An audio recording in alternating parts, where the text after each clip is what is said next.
Today we're going to talk about brief history of India.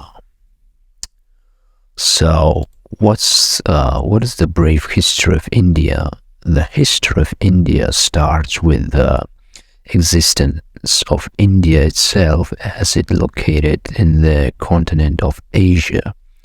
India covers 2 million, about 3 million square kilometers of land and more than 300,000 square kilometers of water, making it the seventh largest nation in the world with a total area of more than 3 million square kilometers, surrounded by Bhutan, Nepal, and Bangladesh to the northeast, China to the north, Pakistan to the northwest, and Sri Lanka on the southeast coast.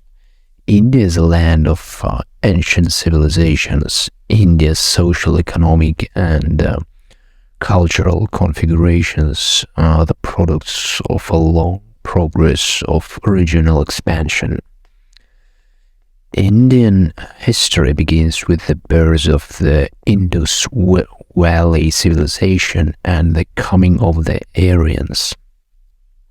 These two phrases usually describe as the pre-Vedic and Vedic age. Hinduism arose in the Vedic period. The 5th century saw the unification of India under Ashoka, who had converted to Buddhism, and it is in his reign that Buddhism spread in many parts of Asia. In the 8th century, Islam came to India for the first time, and by the 11th century had firmly established itself in India as a political force. It resulted in the formation of the Delhi Sultanate, which was finally succeeded by the Mughal Empire,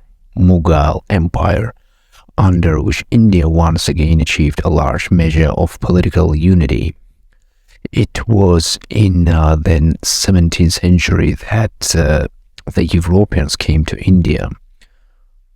These coincided with the disintegration of the Mughal Empire, paving the way for regional states. In the contest for supremacy, the English emerged victors. The rebellion of 1857 to 58, which sought to restore Indian supremacy, was crushed, and with the subsequent crowning of Victoria as Empress of India, the incorporation of India into the empire was complete. It was followed by India's struggle for independence, which we got in the year 1947. Here's a brief timeline about the history of India. Ancient India history. The history of India begins with the Indus Valley civilization and the coming of the Aryans. These two phases generally described as the pre-Vedic and Vedic periods. The earliest literary source that sheds light on Indians' past is the Rig Veda. It's difficult to date this work with any accuracy on the basis of tradition and ambiguous astronomical information contained in the hymns. Indus Valley civilization, which flourished between 2800 BC and 1800 BC, had an advanced and flourishing economic system. The Indus Valley people practiced agriculture, domesticated animals, made tools and weapons from copper, bronze, and tin, and even traded with some Middle East countries. The Indus Valley civilization. A long time ago in the Eastern world, there rose a few civilizations. The main reasons for the rise of these urban civilizations were access to rivers, which served various functions of human beings. Along with the Mesopotamian civilization and the Egyptian civilization arose the Indus Valley civilization, spanning northwest India and modern-day Pakistan. The largest amongst the three civilizations, the Indus Valley civilization, flourished around 2600 BC, at which time agriculture in India started flourishing. The fertile Indus Valley made it possible for agriculture to be carried out on a large scale. The most well-known towns of Indus Valley in today's state, Mohenjo-daro and Harappa. Unearthing these two towns showed excavators glimpses into the richness of the Indus Valley civilization, evidenced in ruins and things like household articles, war weapons, gold and silver ornaments, and so on. The people of the Indus Valley civilization lived in well-planned towns and well-designed houses made of baked bricks. In an era of developments and prosperity, civilization unfortunately came to an end by around 1300 BC, mainly due to natural calamities. A Vedic civilization. The next era that India saw was that of the Vedic civilization flourishing along the river Saraswati, named after the Vedas, which depict the early literature of the Hindus. The two greatest epics of this period were the Ramayana and the Mahabharata, still held in great reverence by the followers of Hinduism.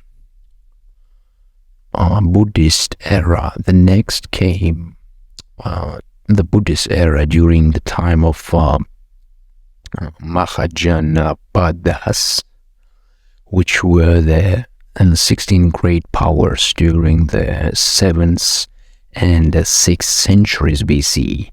Prominent powers at the time were the Sakyas of Kapilavastu and the sorry if I'm pronouncing wrong, Lichavis of Vaishali. Buddha, whose original name was Siddhartha Gautama, was born in Lumbini near Kapilavastu and was the founder of Buddhism, a religion based on spiritualism. He died at the age of 80 in 480 BC, but his teachings spread throughout southern and Eastern Asia and followed across the world today. The invasion of Alexander.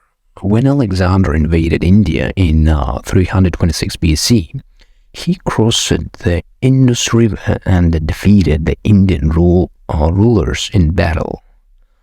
Noteworthy of the Indians' attempts at war was the use of elephants, something that the Macedonians had never seen before. I can imagine when they first time was watching elephants, I thought they was thinking that it's dinosaurs or something. So Alexander then took over the lands of the defeated kings. The Gupta dynasty. The Gupta period has been referred to as the golden age of Indian history, when Chandragupta, I received the gift of Pataliputra in dowry when he married the daughter of the chief of the Lichavis. He started to lay down the foundation of his empire, which extended from the river Ganges, or the Ganga, Gangster River, to the city of Allahabad. He ruled for 15 years and was also referred to as the King of Kings. Oh, it's like it's like how the same, almost the same phrase exists in Italian. Boss of the bosses. Translation, it's like capo di tutti capi. Yeah. So he ruled for 15 years and was also referred to as the King of Kings for his strategic conquest and the flourishing state of India. Harshvardhana, the last of the ancient kingdoms in India, was by the king Harshvardhana, who ascended the throne at Khaneshwar and Kanauj after his brother died. While successful in a few of his conquests, he eventually got defeated by the Chalukya kingdom of Deccan, India. Harshvardhana was well known for establishing relations with the Chinese, and also was having high religious tolerance and strong administrative capabilities. Medieval Indian history. The medieval history of India is known for deriving a lot of its character from Islamic kingdoms. Extending across almost 3 generations, medieval India included a number of kingdoms and dynasties. Here we go. The Chalukyas, the Pallavyas, the Pandyas, the Rashtrakutas, the Cholas, and the Bollywood. No kidding. The Cholas were the most important rulers at this time, the 9th century AD. Their kingdom covered a large part of South India, including Sri Lanka and the Maldives, while the rulers ruled bravely and carried out the annexation of multiple territories in India. The empire came to an end in the 14th century AD with an invasion by a man named Kafur Malik. The monuments from the Kaul dynasty are still intact and are known for their rustic charm. The next major empire was that of the Mughals, preceded by a rise in Islamic rulers. The invasion of Timur was a significant point in Indian history before a Hindu revival movement called the Bhakti movement came to be. Finally, in the 16th century, the Mughal Empire started to rise. One of the greatest empires of India, the Mughal Empire, was a rich and glorious one, with the whole of India united and ruled by one monarch. The Mughal kings were Babar, Humayun, Sher Shah Suri, Akbar, Jahangir, Shah Jahan, Aurangzeb, and Shah Rukh Khan. No, they were responsible for setting up efficient public administration, laying out infrastructure, and promoting the arts. A large number of monuments in India today exist from Mughal period. The death of the last Mughal king, Aurangzeb, sowed the seeds of disintegration within India. influencers of Islamic architecture in India, the Mughal kings, still look back in awe. So, Akbar, and here we see. So, okay, let's read about the Akbar period. Emperor Akbar, also known as Akbar the Great or Jalaluddin Muhammad Akbar, was the third emperor of the Mughal Empire after Babur and Humayun. He was the son of Nasruddin Humayun and succeeded him as the emperor in the year 1556 when he was only 13 years old. Oh my goodness. Shah Jahan. So Shah Jahan, also known as Shahabuddin Muhammad Shah Jahan, was a Mughal emperor who ruled in the Indian subcontinent from 1628 to 1658. He was the fifth Mughal ruler after Babur, Humayun, Akbar, and Jahangir. Shah Jahan succeeded the throne after revolting against his father Jahangir. So, Chhatrapati Shivaji Maharaj was the founder of the Maratha Empire in Western India. He is considered to be one of the greatest warriors of his time, and even today stories of his exploits are narrated as a part of the folklore. King Shivaji used the guerrilla tactics to capture part of the then dominant Mughal Empire. Yeah, as we see, India has a very rich background. It has many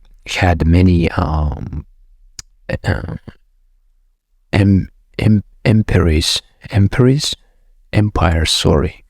Yeah, India had many empires. So let's talk about modern Indian history. During the late 16th and 17th century, the European trading companies in India competed with each other ferociously.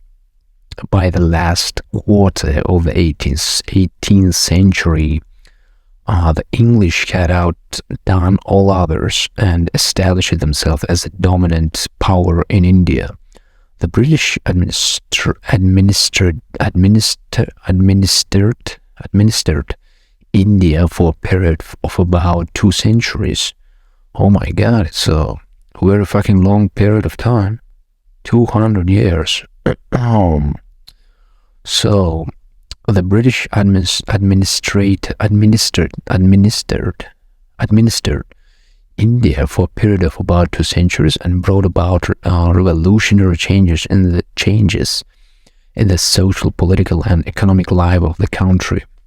However, the zenith of colonization was achieved when the British arrived in the early 1600s as traders, capitalizing on the disintegration that existed in India. After the Mughal rule, the British actively used the strategy of divide and rule to rule over India for over 2 centuries. While the British had come in earlier, they only achieved political power in 1757 AD after the Battle of Plassey. They took a keen interest in the resources that India had to offer and have been looked back at as plunderers of India's wealth of resources as they took cotton, spices, silk, and tea, amongst numerous other resources.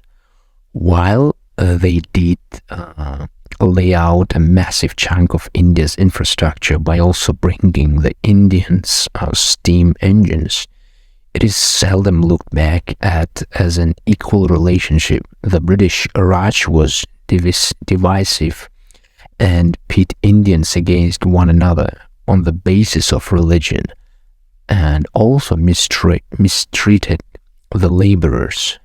The Indians were essentially slaves of the British rule and were working hard without any returns on their work. This naturally led to multiple mutinies, and prominent freedom fighters came to the forefront. Different ideologies of thought believed that there were different ways of gaining freedom. However, they all had one common goal: freedom. So, the British Queen had asserted that the aim of the British was to help India progress, of course, yeah. However, multiple problems arose without the consultation of Indian leaders. One important instance of this was when, in the First World War, Britain launched an attack on Germany on behalf of India, even though India did not wish for that to happen. And millions of Indian soldiers were at the forefront of the British Indian Army during both world wars. Wow, I didn't know that before. They was using Indians like as just like a meat, at this war. So brutal. Yeah. Further fueling the Indian resistance, over 1 million Indian soldiers were killed in both the world wars. Oh my goodness, so tough. Yeah. Another country which British Empire invaded. Yeah. Thank you for listening. It was Indian history.